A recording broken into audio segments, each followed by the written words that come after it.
नमस्कार दोस्तों। आइए जानते हैं रिलायंस फ्यूचर डील के बारे में। वो सारी बातें जो आपको जानना जरूरी हैं और किस तरह रिलायंस ने इस डील को जीता। रिलायंस फ्यूचर डील इतनी बड़ी इसलिए हुई क्योंकि इसमें सीधे तौर पर भारत में रिटेल मार्केट का 100 लाख करोड़ का बिजनेस दांव पर लगा था और इसीलिए अमेजन और रिलायंस के बीच में जो लड़ाई हुई इसमें दोनों के लिए ही ये जीतना बहुत जरूरी था, उनके बिजनेस को बड़ा बनाने के लिए भारत में। दोस्तों, आपको ये बात तो पता ही होगी कि पिछले 2 सालों से रिलायंस एंड अमेजन के बीच में कानूनन लड़ाई चल रही है। ये लड़ाई सिर्फ और सिर्फ भारत के रिटेल मार्केट जो कि 100 लाख करोड़ के आसपास का है उसे कैप्चर करने के लिए चल रही है। इसी साल फरवरी में बिग बाजार के सारे रिटेल स्टोर्स पर रिलायंस का टेक ओवर हो गया। रिलायंस ने सारे बिग बाजार के स्टोर्स अपने कब्जे में ले लिए, इसे टेक ओवर कहा जाता है। और सारे बिग बाजार के जितने भी रिटेल स्टोर्स थे उन पर रिलायंस स्मार्ट का नाम लगा दिया गया और अब ये सारे स्टोर्स रिलायंस के हो चुके हैं। दोस्तों, आपको जानकारी होगी कि पिछले 2 साल से जेफ बेजोस अमेजन के मालिक और मुकेश अंबानी रिलायंस के मालिक, इनके बीच एक बहुत ही बड़ी विवाद चल रहा है, कानूनन लड़ाई चल रही है। और वो कानूनन लड़ाई भारत के रिटेल मार्केट को लेकर है जो कि 100 लाख करोड़ के आसपास का सालाना आंका जा रहा है। अब इस डील 24 अप्रैल 2022 को रिलायंस फ्यूचर डील का कैंसिलेशन हुआ जो 24,000 करोड़ के आसपास की है। तो इस 100 लाख करोड़ के मामले पर इस 24,713 करोड़ की डील के कैंसिल होने का क्या असर पड़ता है, इससे किसे फायदा हुआ, रिलायंस अमेजन को, जानते हैं आगे। आइए बात करते हैं थोड़ी भारत के रिटेल मार्केट की।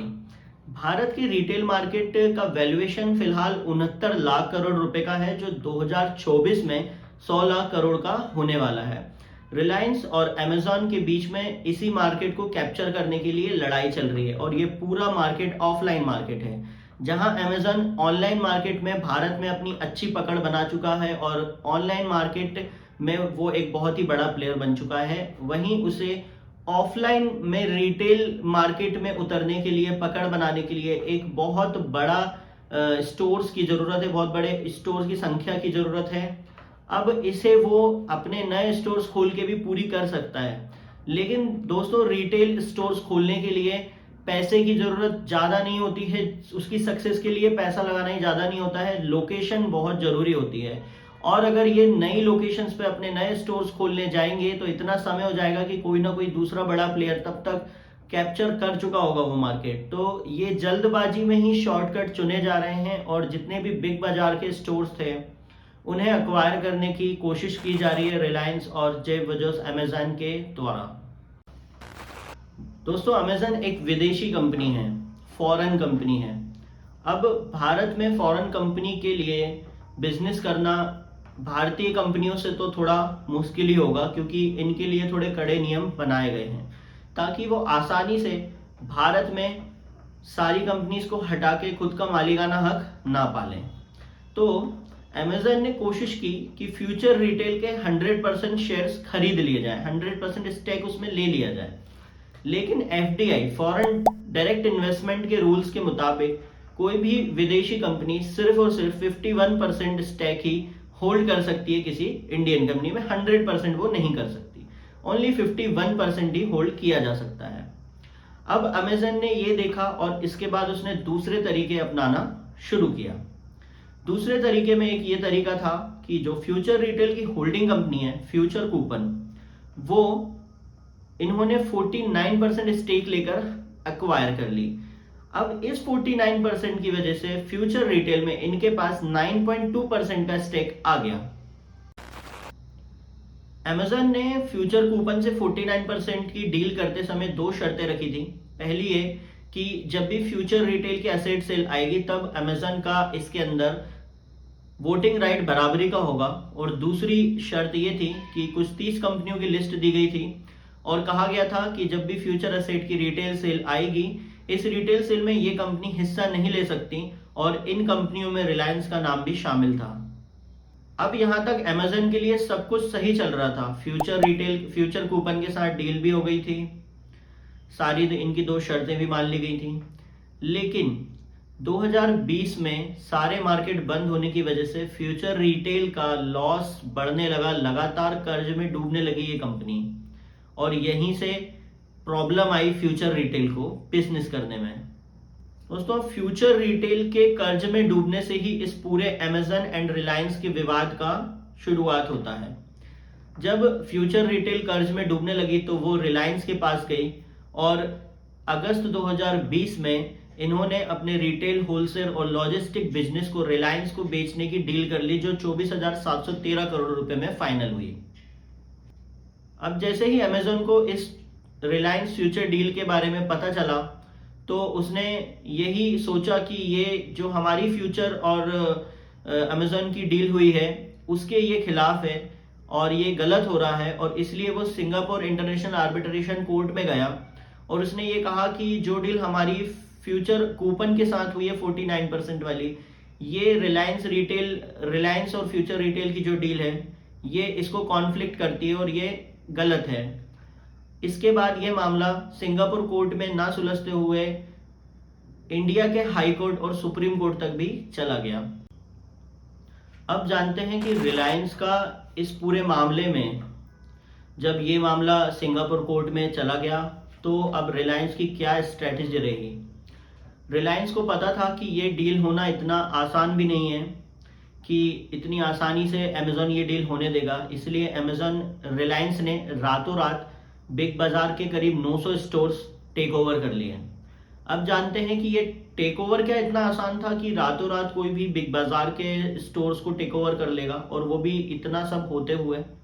जानते हैं कि ये टेक ओवर कैसे हुआ। बिग बाजार की माली हालत बिल्कुल भी अच्छी नहीं थी।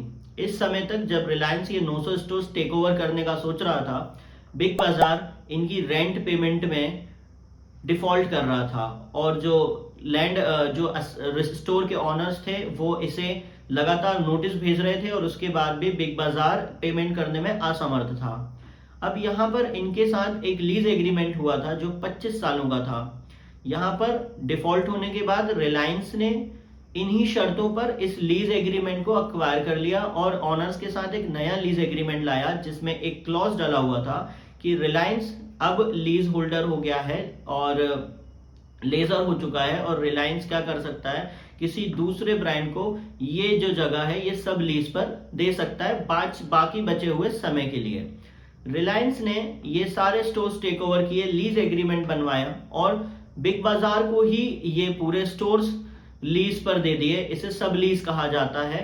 और जब ये पीरियड खत्म हो गया तो बिग बाजार को हटाकर इसने रिलायंस ने टेक ओवर कर लिया। अब जानते हैं कि जो 24,713 की रिलायंस फ्यूचर की डील कैंसिल हुई, इससे किसे कितना फायदा हुआ। देखिए, इस पूरे मामले में रिलायंस ने 1400 स्टोर्स में से 900 स्टोर्स तो अक्वायर कर ही लिए, कैसे भी किए हों। लीज एग्रीमेंट के तहत आज उसके पास वो सारी 900 स्टोर्स की प्राइम लोकेशंस हैं जो एक रिटेल बिजनेस को सक्सेसफुल बनाने में काम आती हैं, और रिलायंस अपनी पकड़ इस वजह से मार्केट में बना ही लेगा।